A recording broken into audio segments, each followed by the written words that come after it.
Families are complicated. I've been a vicar for 30 years, and I long ago decided that there's no such thing as a normal family.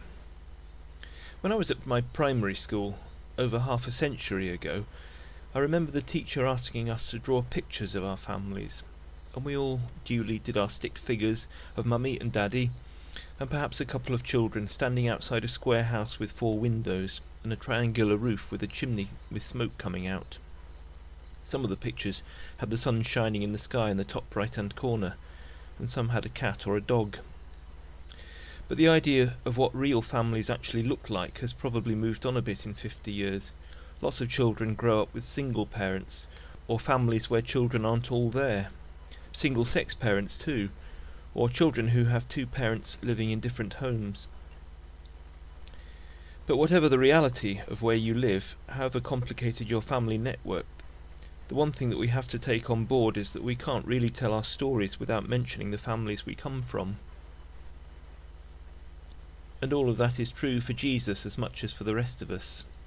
To the eyes of the world all around, Jesus was conceived out of wedlock, and Joseph, held in great esteem as a saintly man of the church, must nevertheless have struggled to understand his role.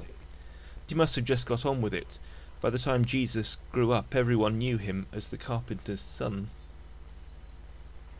This 4th station of the cross focuses on a moment when, by tradition, Jesus, on the way to crucifixion, bumps into Mary, his mother, in the crowd. It's not clear that Jesus had always had an easy or a comfortable relationship with her.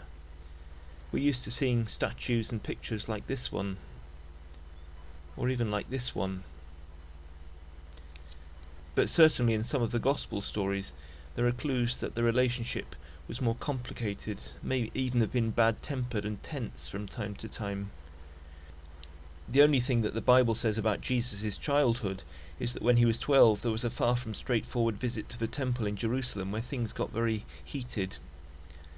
There's another time when Jesus is an adult teaching in a house and Mary turns up outside with Jesus' family, ready to take him away because they think he's gone mad.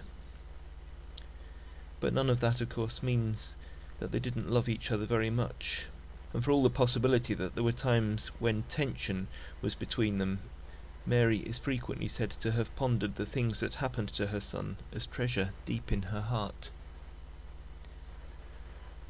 Lord, our relationships are never straightforward. Human beings are complicated and we're complicated. But we thank you for moments of love and tenderness, and we thank you that in all the chaos and sadness of broken and complicated, fragmented family life, there are bonds that can never be broken, even when things are at their saddest and their most tragic.